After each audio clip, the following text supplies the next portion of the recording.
여러분은 성령 충만하십니까? 성령님이 여러분 속에 거하심을 믿습니까? 그 성령님이 여러분 속에 계심을 무엇으로 보여줄 수가 있겠습니까? 지난주 저의 설교가 동영상에 올려졌고 또 이 동영상을 보신 장로님께서, 제가 존경하는 잘 아는 장로님께서 이 질문을 보내오셨습니다. 일신교회 성도님들이 성령의 진심으로 거하는 퍼센티지가 몇 퍼센트나 되실까요? 그리고 그 성령님이 계시는 것을 무엇으로 나타내 줄 수 있을까요? 질문을 하셨습니다.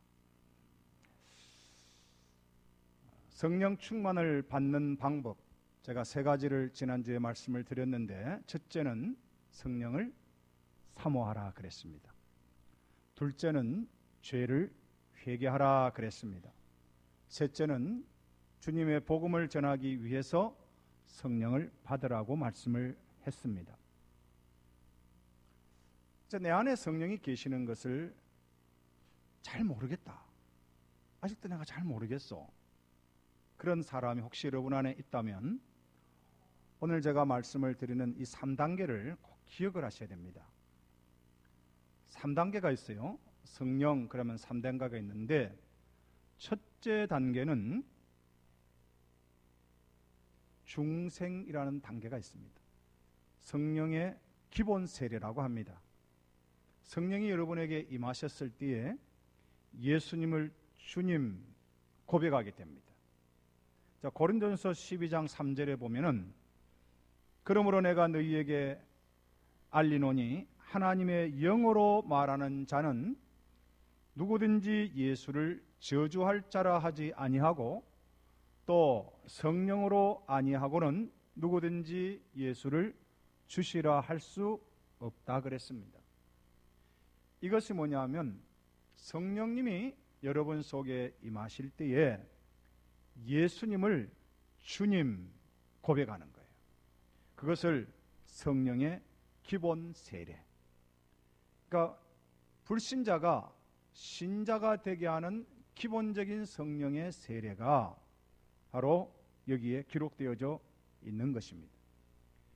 예수님을 주님이라고 고백하십니까? 다시 묻습니다. 예수님을 여러분의 주님으로 고백하십니까?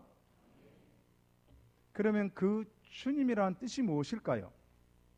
예수님을 주님 고백하면 나 스스로는 예수님이 뭐가 되는 거지요? 뭐가 되는 거예요? 종이 되는 겁니다.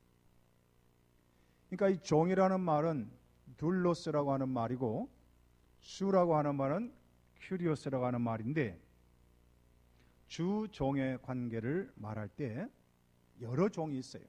여러 종이 있지만 특별히 예수님을 큐리오스, 주님 그렇게 고백하고 나는 둘로스입니다 말하는 것은 모든 권리를 주님께 이양하는 거예요.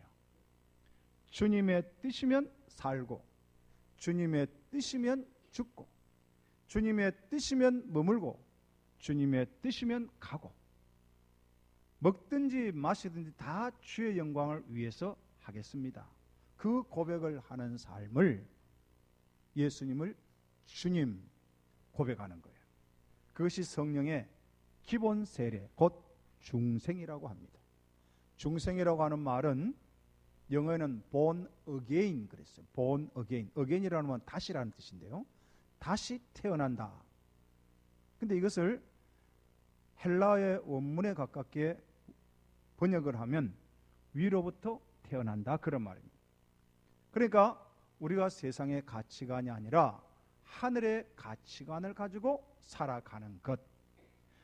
우리가 이제는 세상을 만족해서 사는 것이 아니라 천국을 만족하며 사는 것, 하늘에 신령하는 살을 사모하며 사는 것을 중생이라고 하고 예수님을 주님 그렇게 고백하는 것입니다.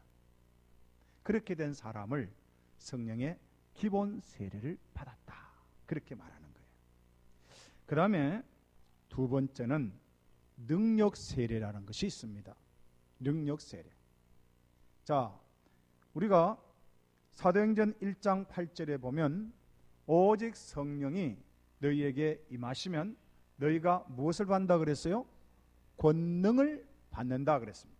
이 권능이라고 하는 말은 헬라 말의 뚜나미스라는 말이고 영어로 번역할 때는 다이나마이트라고 그럽니다. 폭발물을 우리가 가지게 되는 거예요. 폭발물. 그래서 능력을 가지게 되어지는 것입니다. 그래서 복음을 전할 때 능력을 사용하는 것, 그런 사람은 그 안에 성령이 있는 거예요. 또 성령을 받은 사람의 또 일반적인 특징이 뭐냐 하면 초자연적인 은사를 가지게 되는 것입니다.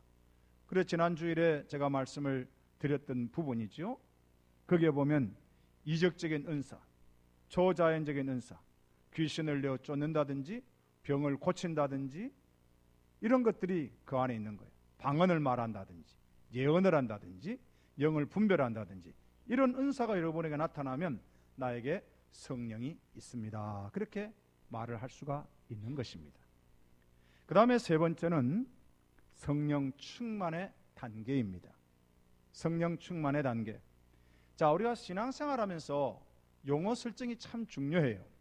자, 충만이라고 하는 말을 참 많이 듣습니다. 성령 충만, 사랑 충만, 능력 충만, 충령이라는 말을 많이 쓰는데 이 충만이라고 하는 말이 무슨 말이죠? 충만. 충만은 가득한 상태를 말합니다. 장독에 물이 아구까지 가득한 상태를 충만이라고 해요.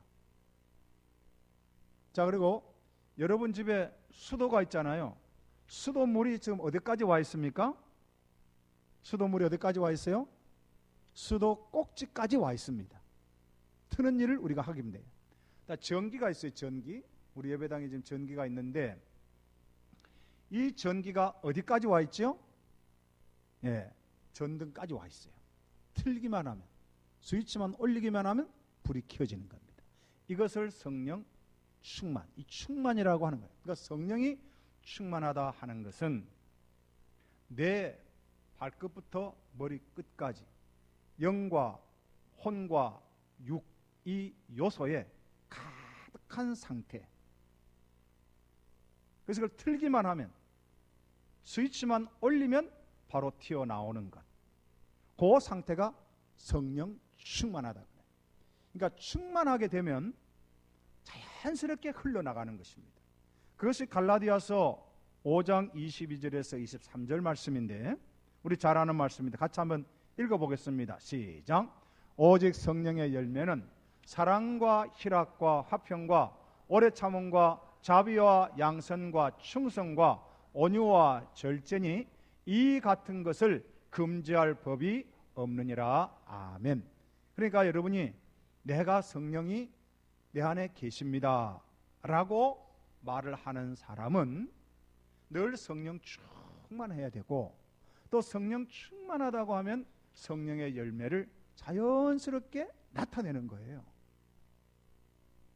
만약에 우리가 신앙생활하면서 애통해야 될 이유가 있다면 그 성령의 열매를 맺지 못하는 것 때문에 애통해야 되는 겁니다. 하나님이 주신 것들이 있잖아요. 건강도 있고 물질도 있고 주신 것들이 있어요. 그런 것은 때로는 앗아가기도 합니다. 잃어버릴 수도 있어요. 그러나 중요한 것은 성령이 내 안에 계시는데, 계시는 걸 내가 아는데 성령의 열매를 맺지 못한다. 그것은 매우 애통해야 될 이유가 거기에 있는 것입니다. 자, 갈라디아서 5장 24절에서 26절 말씀도 같이 한번 보겠습니다. 갈라디아서 5장 24절에 보시면은 그리스도 예수의 사람들은 육체와 함께 그 정욕과 탐심을 십자가에 못 박았느니라 그랬어요. 자, 성령 안에 있는 사람은 육체와 함께, 육체가 뭡니까? 육신을 말한 육신. 그리고 정욕과 탐심, 이게 뭐예요? 정욕과 탐심이 어디 들어 있습니까? 네, 그것은 혼적인 요소를 말하는 거예요. 타락한 혼. 우리가 이 혼적인 요소가 정욕, 욕심이죠. 탐심, 욕심입니다. 이런 것들이 가득했는데 예수님 안에서 그리스도의 십자가에 육체화 되어버렸어요. 예수님 십자가에 못이 박힐 때 보이는 것은 육체였잖아요. 육체가 못이 박히는 거예요. 근데 육체가 못이 박힌과 동시에 우리 인간들의 정욕과 탐심도 십자가에 다 못이 박힌 거예요. 이건 과거 시제를 말하는 겁니다. 과거 시제. 그러니까 내가 예수님을 모셨다, 예수님을 주인으로 삼는다고 말하는 그 순간 이제 우리는 어떻게 살아야 되느냐 하면 과거는 죽어버리는 거예요. 옛사람은 죽어버리는 거예요. 그리고 저 갈라디아서 5장 25절 한번 봅니다. 만일 우리가 성령으로 살면 또한 성령으로 어떻게 한다고요? 행할지니 그랬어요. 성령 안에 거하는 것은 성령으로 사는 것이다 그 말입니다. 성령의 열매를 맺으면서 사는 것이다. 자, 구체적으로 26절입니다. 갈라디아서 5장 26절 같이 읽어보겠습니다. 시작. 헛된 영광을 구하여 서로 노엽게 하거나 서로 투기하지 말지니라. 아멘. 여기 투기라는 말은 질투와 시기를 합해서 투기라고 하는 것인데요. 자, 이 말씀이 뭐냐면 우리가 성령 안에 거한다고 하면은 질투, 시기심을 버려야 돼요. 성령 안에 거한다 하면 서로 노엽게 하는 일을 버려야 돼요. 성령 안에 거한다 하면은 헛된 영광을 구하지 않아야 돼요. 어디에서요? 교회 공동체에서. 교회 공동체에 있으면서 성령 안에 거한다는 사람이 헛된 영광을 구하는 사람이 있습니다. 교회 공동체 안에서 서로 화나게 하는 그런 일을 하면 안 되는 거예요. 질투하고 시기하는 일을 해서는 안 되는 것입니다. 만약에 그렇다면 아직 내가 그리스도와 함께 십자가에 못 박히지 않았다. 아직 내가 성령 안에 충만히 거하지 못하고 있구나. 이건 다 육체의 일이에요. 육체의 일. 자, 그러면은 이제 성령이 임한 사람은 어떻게 살아가야 될까? 첫째는 능동적이고 적극적인 신앙생활을 해야 합니다. 자, 우리 장로교에서 많이 강조하는 것이 하나님 나라의 하나님의 주권, 이걸 많이 강조해요. 여러분, 하나님의 주권이 뭡니까? 그것은 하나님께 모든 것이 있다는 말씀이에요. 그런데 우리가 이거 함정에 빠질 수 있는 것은 하나님이 모든 것을 하시니까 나는 아무것도 할 수 없다, 수동적인 상태로 가버릴 수가 있습니다. 근데 성경은 그렇게 말하지 않습니다. 성령이 임한 사람은요, 스위치를 틀고 수도꼭지를 트는 일을 늘 하는 거예요. 그게 무슨 말이냐면, 여러분 아벨을 보세요. 아벨이 믿음으로 제사를 드리다가 죽임을 당했습니다. 한 번 제사를 잘 드리다가 죽임을 당한 것이 아닙니다. 늘 삶 가운데서 하나님을 의식하고 하나님께 경건하게 믿음의 제사를 드리다 보니까 형이 화를 낸 거예요. 하나님이 아벨의 제사만 받고 자기의 제사는 거절을 하니까 형이 동생을 죽여야 되겠다 해서 죽이게 되는 겁니다. 그걸 알면서도 아벨은 믿음의 제사를 드린 행동가였습니다. 에녹이 300년을 하나님과 동행을 했는데 동행을 할 때 쉬웠겠습니까? 여러분, 교회에서 들은 설교 말씀대로, 성경에 기록된 그 말씀대로 이 세상에 살려고 할 때 여러분에게 얼마나 많은 손가락질과 비아냥거림과 조소가 있습니까? 정말로 하나님 앞에서 정직하게 살고 싶은데 세상은 그것을 가만히 두지 않습니다. 그런데 에녹은 300년을 그렇게 살았습니다. 행동가였어요. 노아가 방주를 지었습니다. 하늘이 너무나 맑고 구름 한 점 없는데 하나님께서 노아에게 물로 세상을 심판하겠다고 할 때에 노아는 그 말씀을 믿음으로 받고 행동을 하여 방주를 준비했습니다. 아브라함, 이삭, 야곱, 요셉, 모세, 사사들, 그리고 다윗과 사무엘, 모든 선지자들, 예수님의 제자들, 바울, 모두가 다 행동가들이었습니다. 성령의 사람은 행동가가 되는 거예요. 능동적인 사람으로 되게 되어 있습니다. 종교개혁가들을 보십시오. 마르틴 루터나 칼빈, 지빙길리 이런 분들은 행동가들이었습니다. 먼저 성령이 나에게 임하시면 나는 긍정적으로 바뀌기를 시작하는 거예요.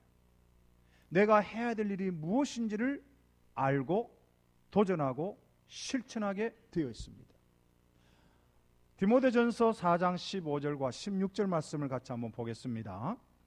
이 말씀은 바울이 영적인 아들이요 에베소 교회 목회자인 디모데에게 성령님 안에서 해야 될 일을 지금 말하고 있습니다. 자, 한번 같이 읽어볼까요? 디모데전서 4장 15절 16절 시작. 이 모든 일에 전심전력하여 너의 성숙함을 모든 사람에게 나타나게 하라. 네가 내 자신과 가르침을 살펴 이 일을 계속하라. 이것을 행함으로 내 자신과 내게 듣는 자를 구원하리라. 아멘. 여러분 잘 보십시오. 성령 안에 거하는 사람은 모든 일에 전심전력해야 됩니다. 전심전력, 온 마음을 쏟고 온 힘을 다 해야 됩니다. 그리고 나서 너의 성숙함을, 신앙의 성숙함을 말하죠. 인격의 성숙함을 말하죠. 모든 사람에게 나타나게 하라, 보여주라는 것입니다. 여러분, 우리가 이제 6개월이 지금 다 돼 가는데요. 2019년 6개월 동안 여러분의 믿음의 성숙함이 나타내 보이고 있습니까? 여러분의 말이나 행동이나 내 신앙생활에 있어서 성숙함이 나타나야 되는 것입니다. 그것이 성령 충만한 사람인 거예요. 그 다음에 16절에 네가 네 자신과 가르침을 살펴라 그랬습니다. 목회자는 항상 자기 자신을 살펴야 되는 거예요. 그리고 가르침을 살펴야 되는 거예요. 이 가르침이 성경 중심한 가르침인지 아니면 자기가 하고 싶은 말을 지금 하고 있는지, 조금 더 말하면 하나님의 말씀은 이렇게 말을 하는데 내가 듣고 배운 어떤 그 도그마, 어떤 교리, 이것 때문에 벗어나지를 못하고 내가 가지고 있는 전통에 사로잡혀 있지는 않는지 살피라는 거예요. 이 살피라는 영어는 close이라고 해요. 자세히 살펴야 된다는 거예요. 베레아 사람들은 하나님의 말씀을 들을 때 바울의 가르침을 경청했습니다. 그리고 그 말씀이 그러한가 하여 성경을 매일 상고하고 묵상했습니다. 여러분, 제가 여러분에 부탁드리고 싶은 것은 여러분이 저를 가장 잘 도와줄 수 있는 것은 이 시간에 설교를 잘 듣는 것입니다. 그리고 목사님의 설교 말씀이 성경적인가를 여러분 살펴주십시오. 지금까지 우리가 들었던 전통적인가가 아닙니다. 나는 이렇게 안 배웠는데 왜 목사님 저를 설교하지? 이렇게 하지 마세요. 그건 여러분이 저를 도와주는 것이 아니에요. 목사님의 설교가 지금 성경적인가? 그리고 디모데 자신도 자기의 가르침을 계속 살피는 거예요. 자, 그런데요, 여기서 제가 덧붙여서 말씀을 드리고 싶은 것이 있습니다. 가르침은 제가 지금 이 시간에 가르칩니다.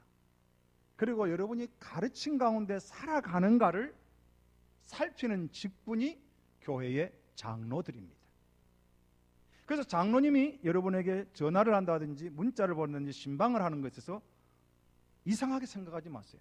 원래 장로교는 왜 장로를 세웠느냐 하면 목회자가 모든 성도를 다 돌볼 수가 없기 때문에 이 가르침을 가지고 성도들이 제대로 살고 있는가를 목사님의 분신처럼 세우신 분들이 장로님이세요.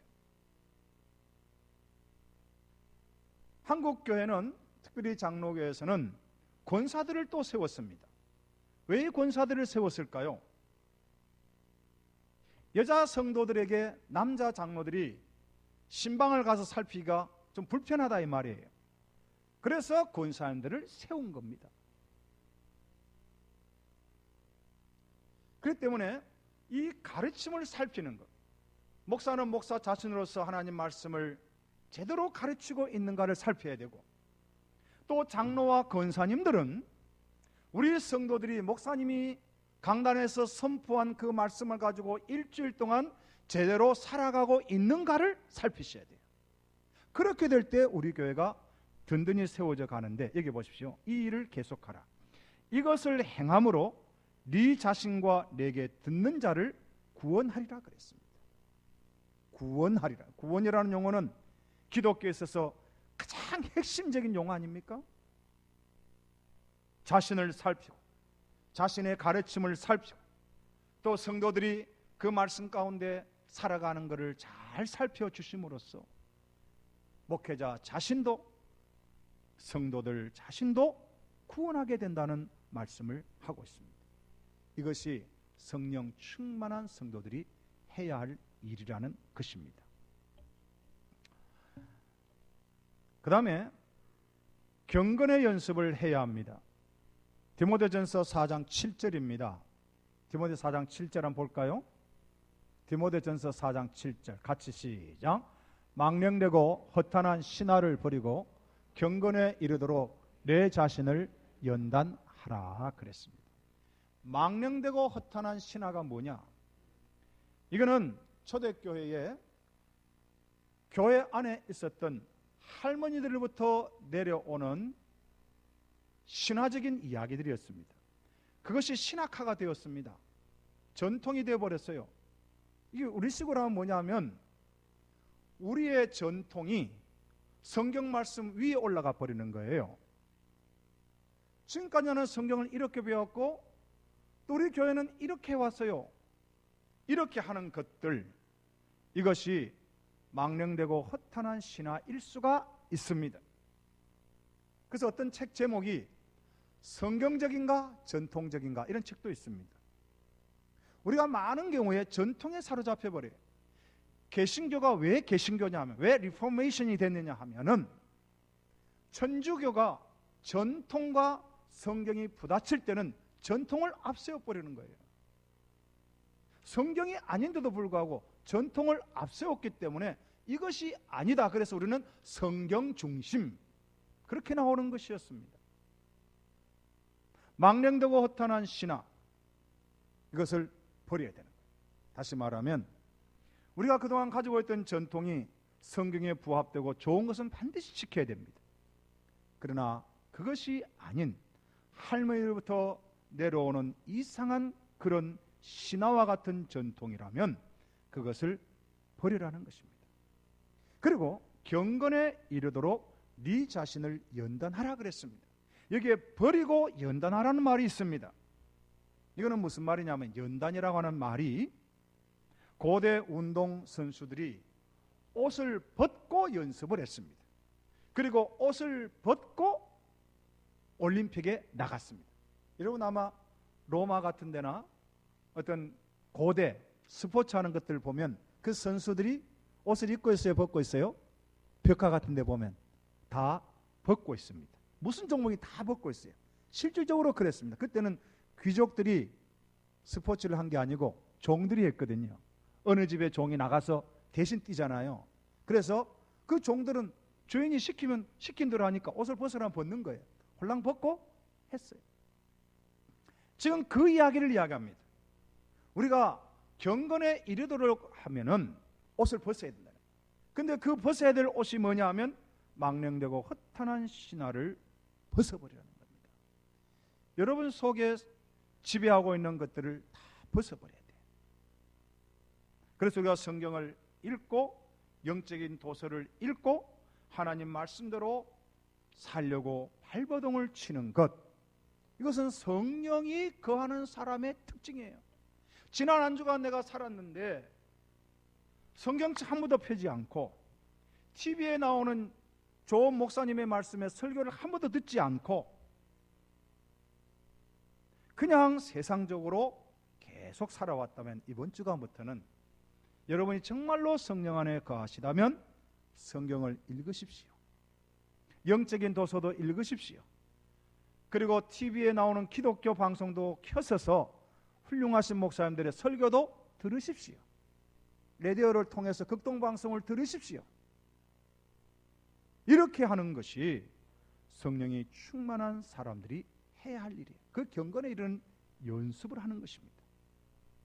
자, 그 다음에 두 번째는 성령이 임한 사람이 하는 일은 교회를 유익하게 하는 것입니다.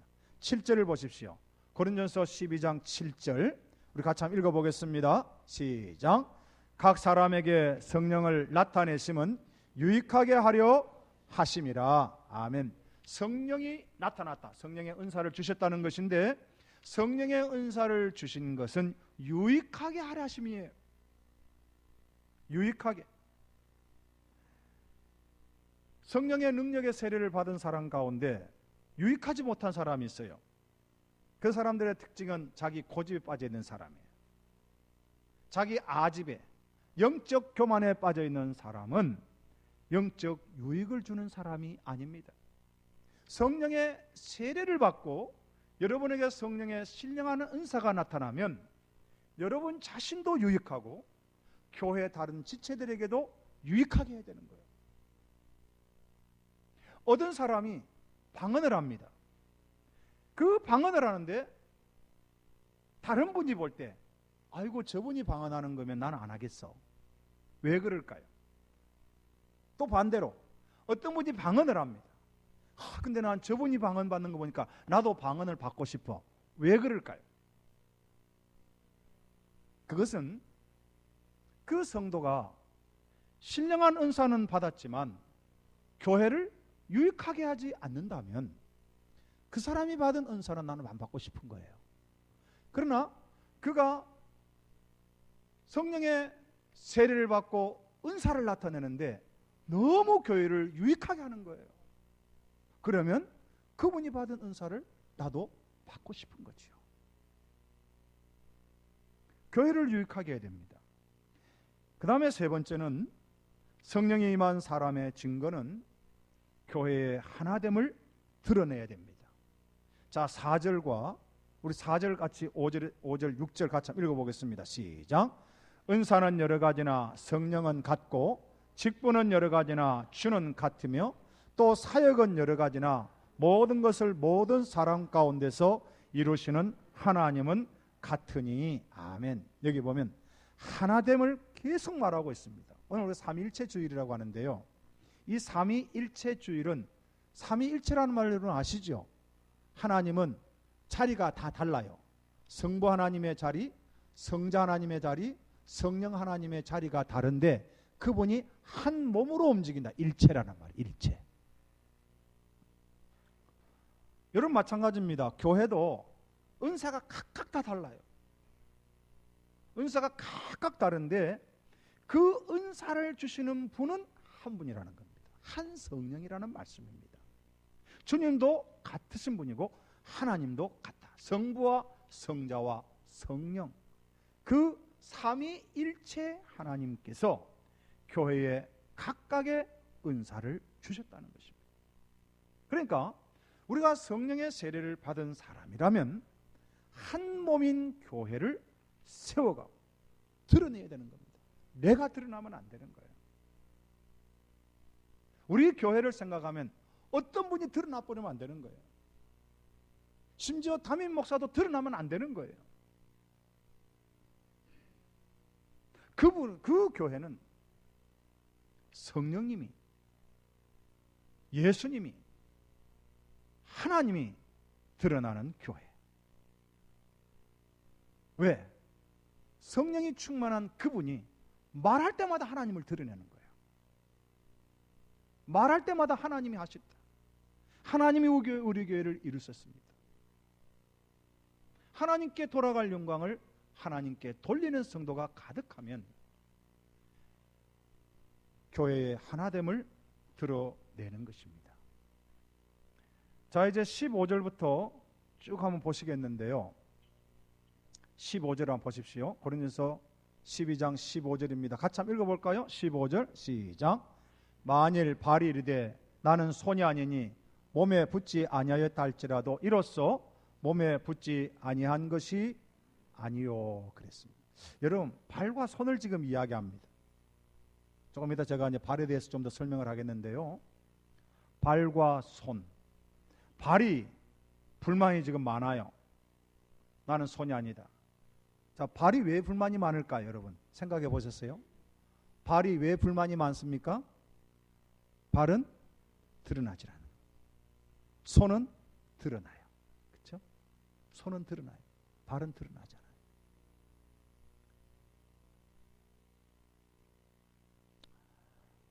보세요. 교회에는 다양한 지체가 있습니다. 또 사도 바울은 이 지체를 가장 합당하게 알아듣기 쉽게 설명하는 것을 몸을 택한 것입니다. 몸을 유기체적인 공동체라고 합니다. 여러분, 지금 인공지능 로봇이 나옵니다. 인공지능 로봇은 뭐지요? 기계예요. 기계예요. 그 발가락에 하나 문제가 생기면 어떻게 하면 되죠? 발가락만 고치면 돼요. 우리 몸은 유기체적인 공동체입니다. 유기체적인 공동체라는 말이 뭐지요? 여러분, 발가락 하나 문제가 생기면 어떻게 하나요? 발가락만 고치면 되나요? 이 발가락 때문에 피검사를 해야 되는 거예요. 이 발가락 때문에 당뇨 검사도 해야 되는 거예요. 발가락이 아프면 온몸이 다 아픈 거예요. 그게 유기체적인 공동체라고 합니다. 교회는 몸과 같은 유기체적인 공동체입니다. 그렇기 때문에 오늘 사도 바울이 고린도 교회에 하고자 하는 말이 있습니다. 여기 보십시오. 22절. 그뿐 아니라 더 약하게 보이는 몸의 지체가 도리어 욕이 나고, 23절 같이 읽어보겠습니다. 시작.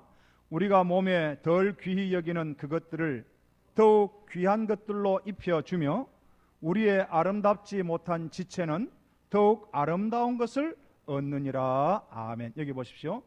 여기에 약하게 보이는 것, 덜 귀히 여기는 것이 무엇일까요? 여러분, 몸의 전체 기능 가운데 몸의 각 부위를 생각해 보십시오. 가장 영광을 많이 받는 곳이 어디입니까? 얼굴이에요. 얼굴이죠? 여러분, 화장품을 오늘 어디에 바르셨어요? 얼굴에 바르셨어요. 얼굴에. 이 얼굴을 얼마나 빛나게 하려고. 그렇죠? 그 다음에 또 우리 몸에 있어서 귀한 지체, 귀한 부분이 어디일까요? 얼굴 빼고 얼굴에 눈, 코, 입 다 있고, 그 다음에는 이 몸뚱아리잖아요. 이 몸, 배, 뭐 이런 거, 이런 거예요. 그래서 이것에 옷을 입히는 거예요. 옷을. 자, 그런데 여러분 보세요.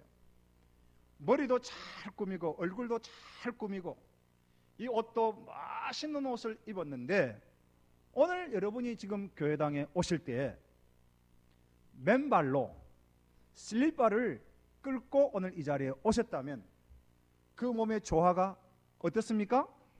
깨지는 거예요. 제가 하는 저 대구에 장례식장에 갔는데 그 돌아가시는 분의 아들이 너무 유명해가지고 너무나 많은 조문객이 와서 그날 제가 이렇게 양복을 쫙 입고 까만 넥타이를 쫙 하고 빈소에 갔습니다. 근데 나올 때 제 구두가 없어졌어요. 막 30분 이상만 찾았을 거예요. 너무 사람들이 많으니까 제 신발이 없어졌어요.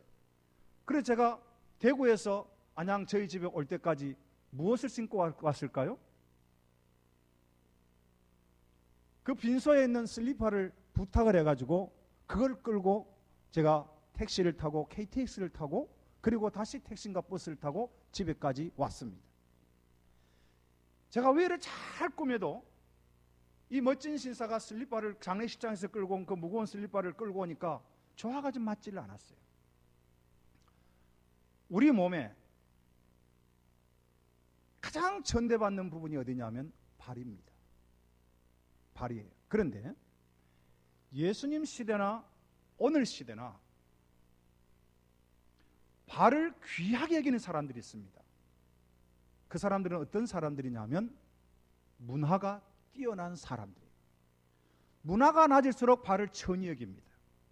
과거에 저희들이 어렸을 때는 발이 천한 곳이었어요. 대충 신발 벗고 다니고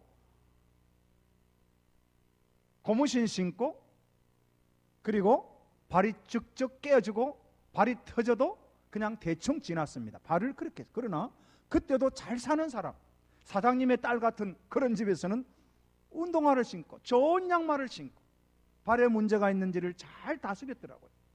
그래서 발을 예쁘게 하는 것입니다. 문화가 높을수록 그런 거예요. 교회도 마찬가지입니다. 교회가 얼굴만 영광을 받게 하는 그런 교회가 있어요.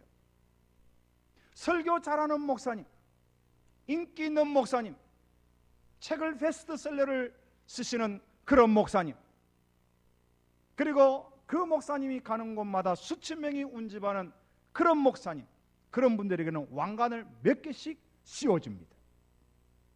설교도 제대로 못하고 조그만 교회를 목회하고 그의 평생에 책 한 권 써내지를 못하고 방송 한 번 타지를 못하고 요즘 이렇게 흔하디 흔한 유튜브에도 올라가지 못하는 목사님이 우리 교회 목사님이라면 우리는 그분을 어떻게 대접을 하죠? 발처럼 대접하는 거예요. 무시해버리는 거예요. 교회 안에 어떤 분은 머리와 같은 분이 있습니다. 영광을 받을 만한 분이 있어요. 충분한 시간을 가지고 충분한 재정적인 지원을 하고 누가 봐도 모범적인 그런 분이 있습니다. 그런 분에게만 영광을 돌린다면 발과 같은 사람은 무엇이죠? 세상에서도 별 볼일 없고 경제적인 능력도 부족하고 늘 분주하게 삶에 쫓기는 사람이 주일날 근근히 와서 예배를 드리는데 그 사람을 무시한다면 교회가 무엇이죠? 그 몸이 제대로 된 몸일까요?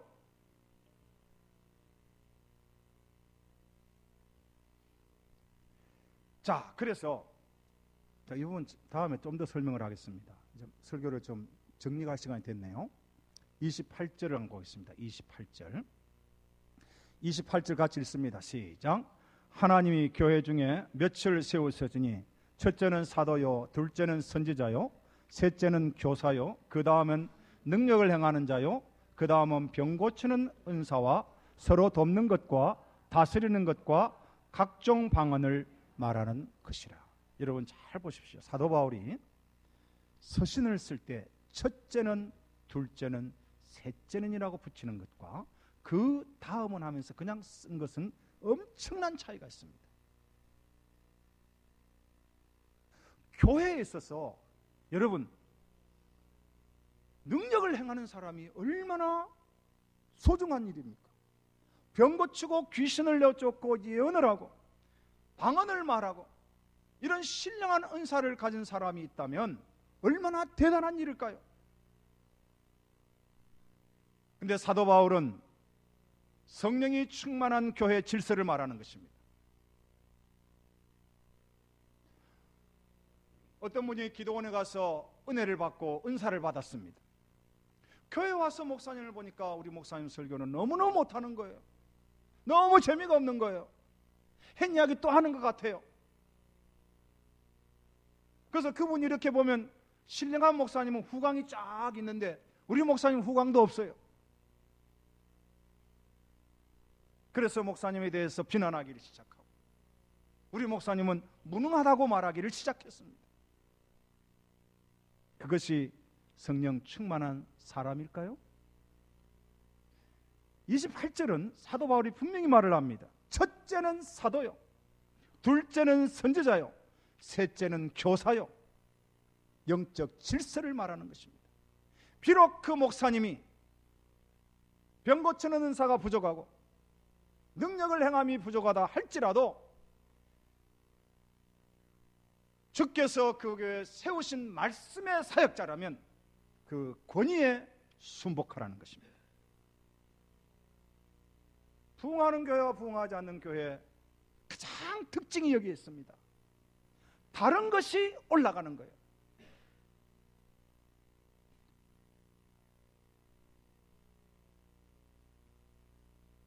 하나님께서 세우신 말씀의 사역자들, 그들의 권위를 존중하고 그들을 높이고, 비록 설교가 어눌하고 어떤 부분에 있어서는 부족하다 할지라도 그 권위를 존중하라는 것입니다. 그것이 교회의 하나됨을 지키는 것입니다. 저는 여러분이 다 신령한 은사를 받기를 원합니다. 그러나 여러분의 그 은사는 말씀의 권위 아래 들어가야 되는 것입니다. 말씀의 결론을 맺겠습니다. 오늘은 삼위일체 주일입니다. 우리가 성령의 충만함을 받아야 합니다. 그리고 여러분이 각종 은사를 받기를 저는 원합니다. 그러나 우리가 받은 모든 성령의 은사는 성부와 성자와 성령으로부터 나오는 것입니다. 한 몸인 교회 공동체를 세우라고 주시는 것입니다. 우리 일신비전교회가 말씀 중심으로 성령의 은사와 능력이 나타날 뿐만 아니라 우리가 서로 위로해주고, 또 교회 발과 같은 사람, 별 보잘것없는 그런 하찮은 사람이라고 우리가 생각하는 그런 사람들을 우리는 더 귀하게 여기고, 그들에게 더 좋은 것을 입히고, 그들을 더 존중히 여기는 그런 아름다운 교회 되기를 주의 이름으로 축복합니다.